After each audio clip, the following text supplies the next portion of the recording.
Imaginez que vous venez de monter sur le trône après le temps des troubles. Votre signature est un verdict, un impôt et une nouvelle histoire. Les anciennes chroniques sont déjà brûlées dans les foyers, réécrites sous votre nom. Mais il y a un problème. Sur les anciennes cathédrales de Vladimir et les murs de Notre-Dame est gravé un code qui ne connaît pas votre nom. Là se trouvent des lions, des griffons et le roi David, dont la lignée est plus ancienne que la vôtre. Pour le peuple, c'est un signe. Dieu ne vous reconnaît pas. Tant que ces symboles sont intacts, vous êtes un usurpateur. Un seul décret, et les anciens visages deviennent une hérésie. Nouveau standard, le sauveur souffrant, ordonnant de se soumettre au roi terrestre. Que choisirez-vous? Laisser la pierre avoir le droit de contester avec vous, ou brûler la mémoire de telle sorte que Dieu parle seulement en votre nom? Maintenant, voyons à quoi cela ressemblait dans la réalité. Arrêtez-vous tout de suite. Entrez dans n'importe quelle cathédrale en pierre blanche du XIIe siècle. Regardez les sculptures s'élevant à 25 mètres. Essayez d'y trouver la figure centrale du christianisme telle que nous avons été habitués. Elle n'y est pas. Ouvrez les photos de la cathédrale Dmitrievski à Vladimir. C'est un site du patrimoine mondial, reconnu comme un chef-d'œuvre. On nous dit construit en 1184e, 1187e en l'honneur de Saint Dimitri de Thessalonique. Il est logique de s'attendre à ce que l'image de ce saint domine les façades. Regardez la travée centrale de la façade sud. Qui est là? Ce n'est pas Dimitri, ce n'est pas le Christ. Au lieu le plus honorable, sous l'arc de la Zacomara, où toutes les lignes verticales de la décoration se rejoignent, siège le roi David de l'Ancien Testament, avec des guslis. Autour de lui, des lions, des griffons, des centaures, des oiseaux. 1394 pierres sculptées couvrent les murs. Aucune image directe du Christ dans notre forme habituelle. Maintenant, calculez le volume de travail. Le calcaire blanc est plus dur que le chêne. Pour sculpter une pièce de 50 cm de hauteur en préservant tous les détails, les plis des vêtements, les plumes, la musculature, il faut au minimum une semaine de travail d'un maître de haute qualification. Dans la cathédrale, il y a 1394 pierres. Si vous avez 100 tailleurs de ce niveau, cela représente 13 ans et demi de travail continu, rien que pour la sculpture. Sans compter l'extraction, le transport, l'ajustement des blocs. Et on nous dit 3 ans. Maintenant, beaucoup diront « Nous avons travaillé 24 heures sur 24, avec d'énormes brigades. » D'accord, alors vous devez placer 350 ouvriers en même temps sur les murs d'un seul bâtiment. Essayez d'imaginer ces échafaudages. Ils doivent supporter le poids des personnes, des blocs, des outils à une hauteur de 25 mètres. En même temps, ils ne doivent pas s'entraver les uns les autres, car chaque pierre est ajustée individuellement. Et surtout, où trouverez-vous 350 tailleurs de pierre d'une telle qualification en Zalzi au XIIe siècle? À première vue, il semble qu'ils aient simplement engagé des équipes de différents endroits. Et cela semble logique. Tant que l'on ne regarde pas le style de découpe. Il est absolument homogène du premier au dernier pierre. Cela signifie que soit les 350 personnes ont passé une seule école et travaillent avec une précision identique, ce qui est impossible même aujourd'hui, soit les pierres ont été taillées ailleurs et pas à l'époque indiquée. Cela ne correspond pas. Notez que près du roi David se trouve l'exploit d'Alexandre le Grand. Le vol sur des griffons. Plus loin, Héraclès étranglant le lion de Némée. Encore plus loin, des centaures tirant à l'arc. Quel rapport les héros grecs et les créatures mythiques ont-elles avec l'Église orthodoxe de la fin du XIIe siècle? Si vous pensez que ce ne sont que des allégories, alors répondez à la question. Pourquoi les allégories sont-elles plus importantes que le texte original? Si le Christ est le centre de la foi, pourquoi dépenser 90% des ressources sur des préfigurations, tout en ne montrant absolument pas le personnage principal? Attention! Prenez l'église de la Protection sur la Nerle. Elle a été construite, soi-disant, en 1065. La même sculpture en pierre blanche. Le même roi David au centre de la composition. Les mêmes lions. Regardez l'ajustement des blocs. Un couteau ne peut pas passer entre eux. C'est un appareillage polygonal de niveau que nous avons seulement commencé à reproduire récemment en utilisant la découpe laser et la modélisation informatique. Quels outils étaient utilisés à cette époque au XIIe siècle? Official Link, cela s'explique ainsi, par la patience et le temps. Mais dans cette version, un détail ne coïncide pas. L'église de la Protection se dresse sur une colline artificielle de 3,5 mètres de hauteur. Ce n'est pas une élévation naturelle. Sous le temple se trouve un fondement constitué de blocs de pierre soigneusement posés, imprégnés de mortier de chaux pour se protéger des eaux souterraines. Le volume de la colline est d'environ 2000 mètres cubes. Avez-vous déjà essayé de remplir même 10 mètres cubes de terre à la main? 2 mètres cubes, c'est une demi-tonne. 2000 mètres cubes, c'est 1000 tonnes de terre. Si vous avez 100 personnes et que chacune porte 50 kg par jour, cela fait 200 jours de travail continu juste pour préparer les fondations.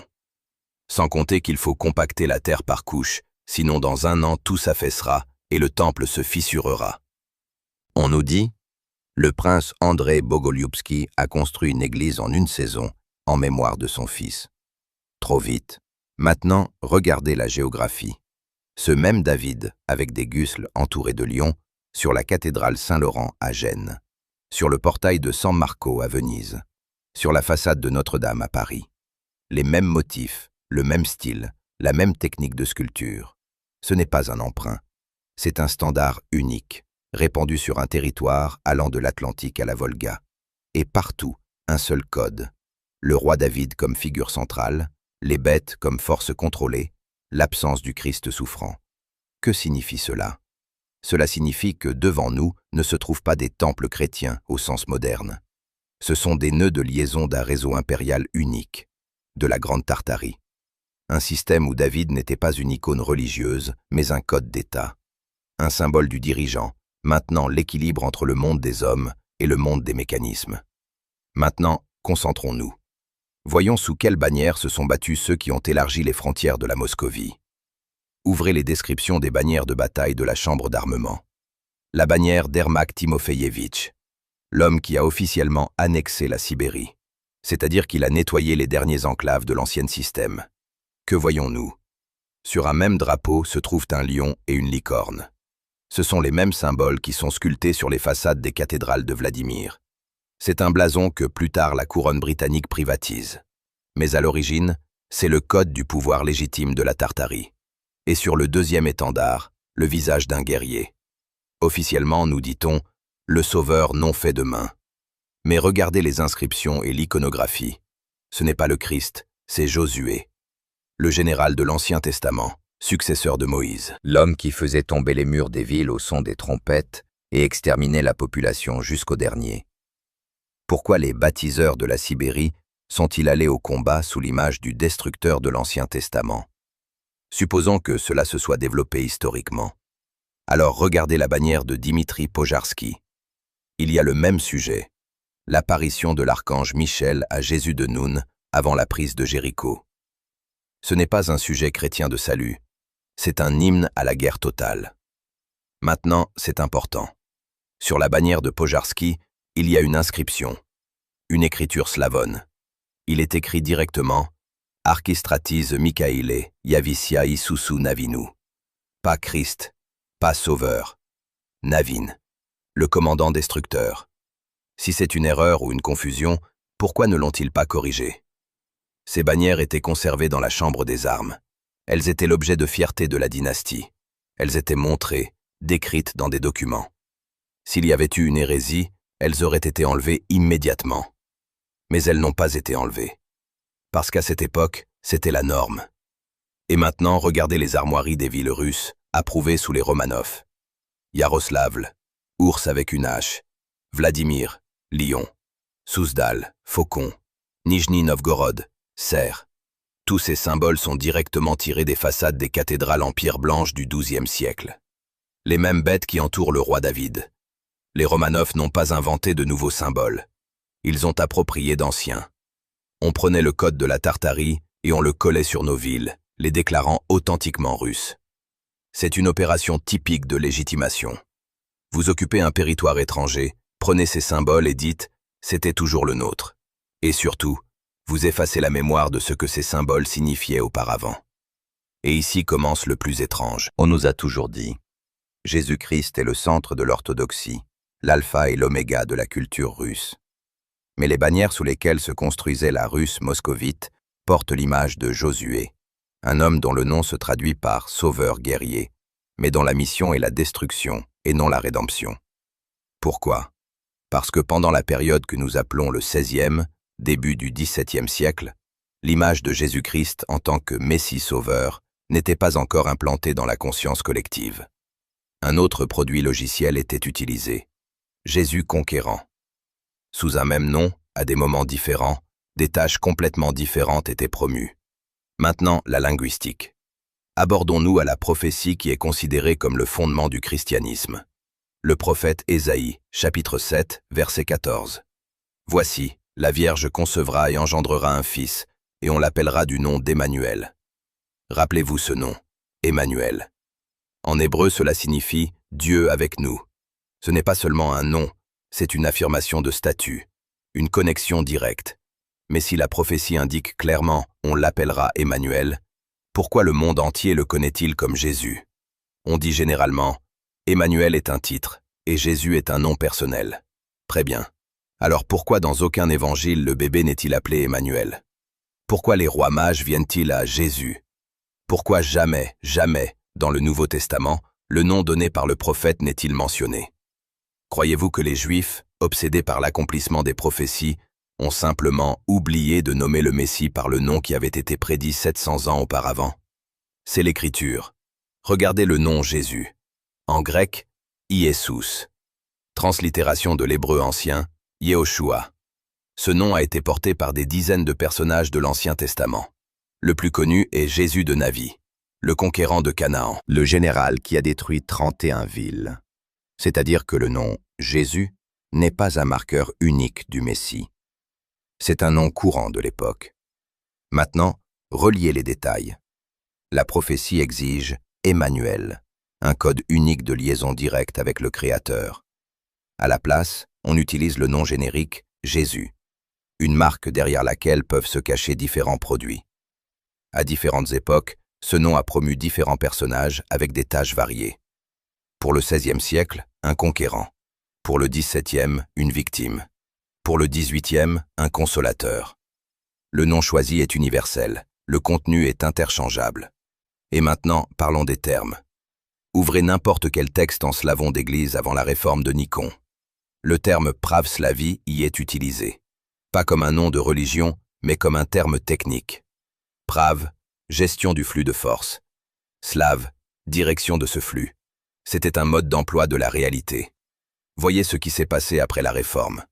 Le terme a été volé et collé au culte gréco-romain. Maintenant, orthodoxie n'est pas une technologie, mais une confession. Ce n'est pas un manuel pour l'opérateur, mais un code de dogme pour le troupeau. Le sens a été vidé. La fonction a été remplacée par une imitation. La même chose avec d'autres termes. Amour. Avant la Réforme, état de résonance avec la fréquence créatrice de l'éther. Après, émotion. Foi, connaissance des lois du système par l'expérience directe. Après, acceptation aveugle des affirmations d'autrui. Espoir, maintien de l'intention dans le champ des probabilités. Après, attente passive. Alors répondez à une question. Pourquoi cette évolution se produit-elle de manière synchronisée à travers toute l'Eurasie, précisément au milieu, à la fin du XVIIe siècle? Pourquoi les mêmes termes changent-ils de signification dans des textes russes, polonais et allemands en même temps? Trop synchronisés. Maintenant, examinons ce qui s'est passé avec les images pendant la réforme niconienne. Milieu du XVIIe siècle. Officiellement, on nous dit « Ils ont corrigé des erreurs dans les livres liturgiques ». Regardez l'échelle des corrections. Il est interdit de représenter Dieu le Père Sabaoth. C'est une interdiction directe, consignée dans les actes du Grand Concile de Moscou de l'année 1666. Jusqu'à ce moment, Sabaoth était l'image centrale dans l'iconographie.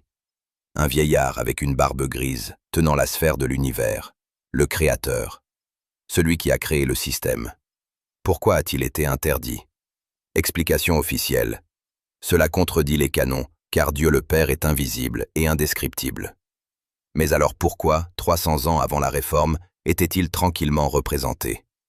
Pourquoi les icônes avec Sabaoth étaient-elles dans chaque église, et personne ne voyait cela comme une hérésie? Il semble que ce ne soit pas une question de canon. Dans toute la Moscovie, des milliers d'images sont saisies et brûlées. Les icônes avec Sabaoth sont déclarées comme une influence occidentale et grattées des murs. En même temps, un nouveau standard est introduit, le Christ comme seul médiateur. La Trinité est repensée, non pas 3 personnes du Créateur, mais le Père, le Fils, le Saint-Esprit, où le Fils occupe une position centrale. Ce n'est pas une clarification, c'est un remplacement de l'architecture du système. Imaginez, vous éteignez la source principale d'alimentation et vous branchez le canal de secours, l'annonçant comme principal. Savao est la connexion directe avec le Créateur sans intermédiaire. Le Christ, dans une nouvelle configuration, est une interface obligatoire. Sans lui, l'accès est fermé. Maintenant, les iconostases. Avant la réforme, ils étaient bas, à 1 ou 2 niveaux. Le fidèle voit l'autel. Après, ce sont des murs à 5 ou 7 niveaux, fermant complètement l'espace intérieur. Ce n'est pas un développement de la tradition, c'est une installation de barrières, littérale et symbolique. À première vue, il semble que l'icône symbolise l'hiérarchie céleste, et cela sonne joliment.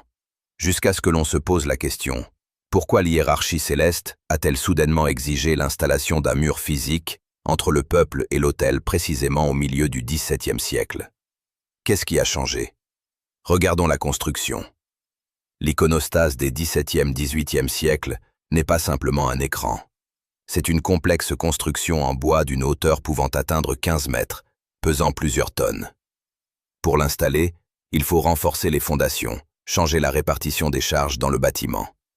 Dans les temples du XIIe siècle, de telles constructions n'existaient pas et ne pouvaient pas exister. L'architecture est conçue différemment. Les voûtes supportent la charge d'une certaine manière. Si vous ajoutez un mur de plusieurs tonnes à un endroit inapproprié, le bâtiment se fissure. Mais regardez, dans tous les anciens temples, des iconostases sont installées. Cela signifie que soit les bâtiments ont été reconstruits, soit ils ne sont pas aussi anciens qu'on nous le dit. Et maintenant, veuillez prêter attention à l'iconographie des rangées. Le rang inférieur, local. Les icônes des saints, protecteurs de cette église. Le deuxième, festif. Le troisième, déisis. Le quatrième, prophétique. Le cinquième, patriarcal. C'est en effet un schéma de filtre de fréquence, de bas en haut. Terrestre, festif, priant, prédictif, originel. Chaque rangée bloque une certaine plage, ne laissant passer qu'un signal pur. Dans l'ancien système, il s'agissait d'un schéma de réglage du résonateur. Dans le nouveau, c'est une hiérarchie bureaucratique de subordination. Nous avons été enseignés, il n'est pas possible d'atteindre Dieu directement. Il faut un saint, puis un ange, puis un prophète, puis un ancêtre, et seulement ensuite, peut-être, le Créateur. Mais en réalité, le Créateur n'est déjà plus l'un, parce que Savaoth a été interdit d'être représenté. Au lieu de lui, Christ, médiateur, interface payante. Les temples ont cessé d'être des résonateurs de communication directe. Ils sont devenus des prends-le-contrôle. L'iconostase n'est pas un symbole, c'est un écran qui bloque la perception de ce qui se passe derrière lui. Vous n'êtes plus participant au processus, vous êtes un observateur, auquel il est permis de ne regarder que des images approuvées. C'est une opération typique de capture l'infrastructure. Une nouvelle civilisation arrive sur les ruines de l'ancienne, occupe ses nœuds de communication, reprogramme le code et nomme de nouveaux opérateurs. Les bâtiments restent, la sculpture reste, mais la signification des symboles change. Ce qui était une indication directe, tu es opérateur, voici tes outils, se transforme en décoration. Et maintenant, parlons des fresques. Entrez dans n'importe quelle cathédrale ancienne. Regardez la peinture des murs. Dans 90% des cas, il s'agit d'un travail grossier du XIXe siècle, appliqué directement sur une ancienne relief ou des fresques plus anciennes. Nous le voyons à l'œil nu. Différentes couches de plâtre, des techniques qui ne correspondent pas, des traces évidentes de nettoyage. Prenons un exemple concret. Cathédrale de l'Assomption à Vladimir. Officiellement le XIIe siècle. À l'intérieur, fresque d'Andreï Roublev du début du XVe siècle. Il est logique de supposer qu'il s'agit de la peinture la plus ancienne, soigneusement conservée. Mais regardez les murs au microscope. Sous la couche de Roublev, il y a une autre couche, plus ancienne. Elle n'a pas été complètement enlevée, mais recouverte d'un nouvel enduit. Les fragments qui ont survécu dans des endroits difficiles d'accès montrent une technique complètement différente, une autre palette, une autre iconographie. Il n'y a pas de Christ souffrant là. Il y a Sabaoth, entouré de symboles des éléments. Pourquoi cette peinture a-t-elle été détruite? Explication officielle, usée. D'accord. Alors pourquoi la nouvelle peinture a-t-elle été appliquée, non pas sur la couche ancienne renforcée, mais après son élimination complète? Pourquoi enlever le plâtre jusqu'à la pierre si le but est de préserver la sainteté? Parce que la tâche était différente. Effacer, remplacer, recoder. Et une telle histoire se trouve dans chaque grand temple. Sophia cathédrale à Novgorod. Spaso transfiguration à Pereslav-le-Zaleski. Saint-Georges à Youriev-Polski. Partout sous les fresques tardives, des traces de plus anciennes, détruites. Partout des signes évidents d'une élimination intentionnelle et non d'un vieillissement naturel. Et maintenant, faites attention à ce qui était représenté au lieu de l'ancien. Christ souffrant, crucifiement, jugement dernier, tourment des pécheurs. Aucune joie, aucune création, seulement la peur, la culpabilité et la nécessité de rédemption par la soumission. Ce n'est pas une religion, c'est un système de contrôle par la culture de la peur. Les vieilles images portaient un autre code. Elles montraient les opérateurs du système, non des victimes, mais des maîtres.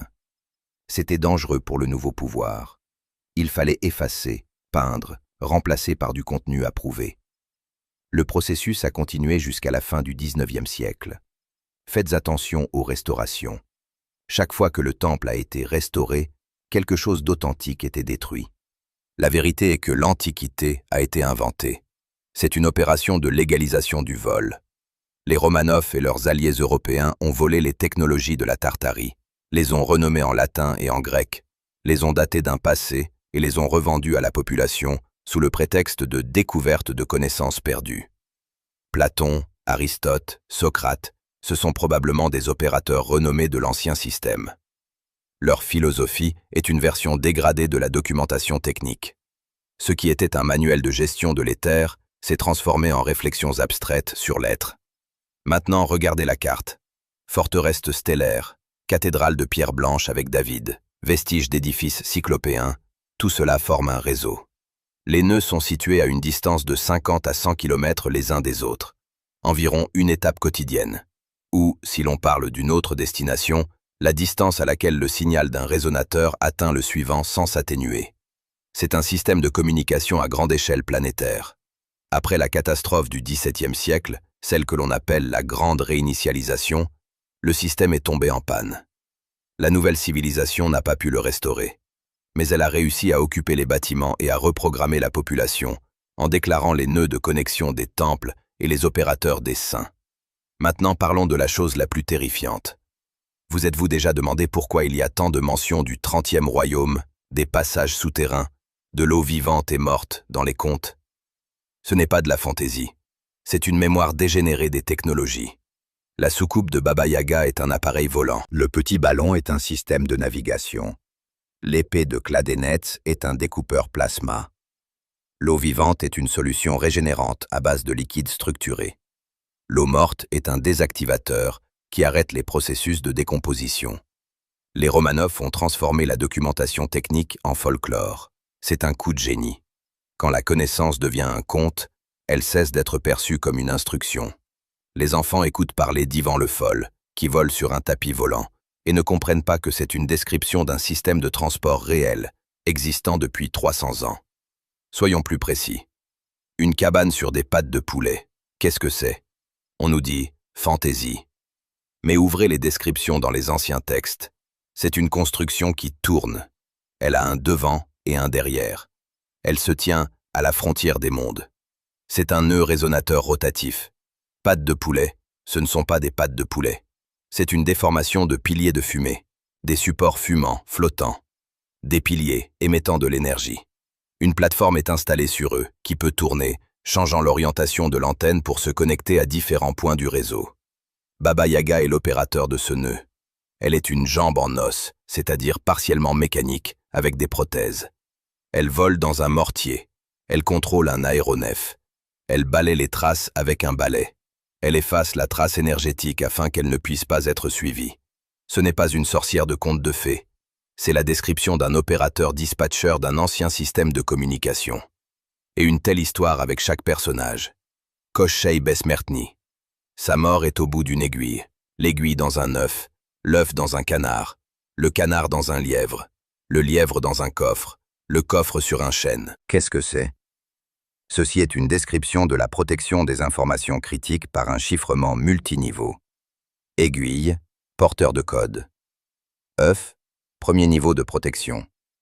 Canard, deuxième. Lièvre, troisième. Coffre, quatrième. Chaîne, cinquième. Périphérie externe.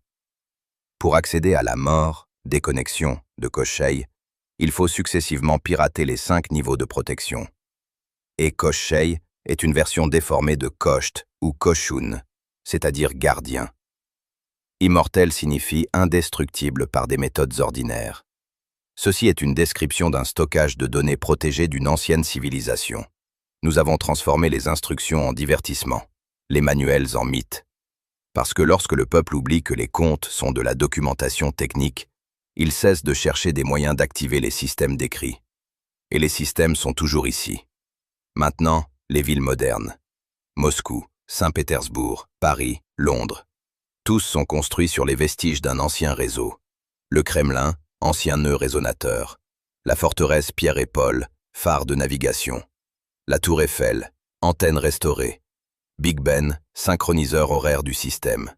La nouvelle civilisation ne construisait pas à partir de zéro. Elle prenait des positions déjà établies. Regardez la planification de Saint-Pétersbourg. La structure radiale depuis l'amirauté. 3 grandes avenues se rejoignent en un seul point. Ce n'est pas la beauté baroque, c'est un schéma de distribution du signal depuis l'émetteur central. L'amirauté avec son flèche est une antenne. Les avenues sont des guides d'ondes. Les places aux intersections sont des amplificateurs. Les Romanov savaient ce qu'ils faisaient en ouvrant une fenêtre sur l'Europe. Ils occupaient le dernier grand nœud de l'ancien réseau sur la Baltique, qui n'avait pas encore été complètement nettoyé. Et maintenant, portez votre attention sur la tour Eiffel. Officiellement, elle a été construite en 1889 pour l'exposition mondiale. Une structure temporaire qui devait être démolie. Mais elle n'a pas été démolie. Pourquoi? Parce qu'elle fonctionne. Ce n'est pas juste une construction métallique, c'est une antenne, réglée sur certaines fréquences. Après sa construction à Paris, le nombre de phénomènes étranges a brusquement augmenté, ce qui a été attribué à des interférences électromagnétiques. En réalité, la tour a activé les restes d'un ancien réseau dans un rayon de plusieurs kilomètres. Elle a été laissée. Elle a été déclarée symbole. Mais la vraie raison, elle remplit une fonction. Et voici le clou final. Regardez à nouveau les lions de la cathédrale de Vladimir. Beaucoup d'entre eux ont des visages humains. Les détails sont travaillés de telle sorte que l'on peut voir les pupilles, les rides, l'expression. Ce n'est pas une erreur du sculpteur, c'est une indication. Le lion à visage humain est un symbole de force maîtrisée, une bête soumise à la raison. Maintenant comptez combien de ces lions figurent sur les façades. Rien que sur la cathédrale de Dimitriev, il y a 196 images de lions. Parmi eux, 34 avec des visages humains. Ce n'est pas un décor, c'est une carte des opérateurs du système. Chaque lion avec un visage humain est un indicateur d'un point d'activation. Dans l'ingénierie, il n'y a pas de répétitions accidentelles. Si un élément est reproduit 34 fois avec la même précision, cela signifie que c'est une information critique. Ce n'est pas de la beauté, c'est une instruction pour ceux qui savent lire le code. Et surtout, ces lions regardent dans des directions spécifiques, certains vers l'est, d'autres vers l'ouest, d'autres vers le nord et le sud. Ce sont des vecteurs de direction des flux énergétiques, schéma de connexion du résonateur au réseau. Dans l'ancien système, chaque personne pouvait être un tel opérateur. Pour cela, des temples résonateurs étaient construits avec une géométrie précise et un relief sculpté accordé à des fréquences spécifiques. Les lions avec des visages humains sont une instruction littérale. L'homme contrôle la force. Après la réforme, l'accès au niveau opérationnel est fermé. On vous donne un nouveau médiateur, le Christ souffrant, et on dit « par lui ». Seulement par lui. La connexion directe est proclamée hérésie. Savaoth est effacé de la mémoire.